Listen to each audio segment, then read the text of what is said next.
දැන් මේ ආකාරයට පෝරු ගෑම තමයි සිද්ධ කරන්නේ.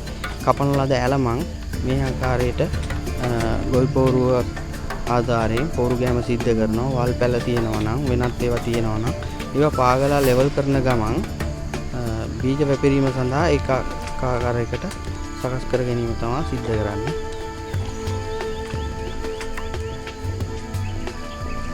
කපන ලද ඇලට ගොවි පෝරුව දාලා ඇදලා ලෙවල් කර ගැනීම තමයි සිද්ධ කරන්නේ.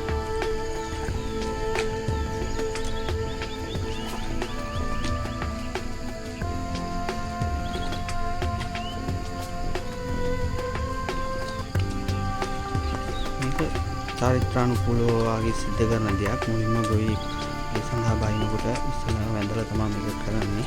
ඔයාලා දකින්න ඇති සිද්ධ කරනවා.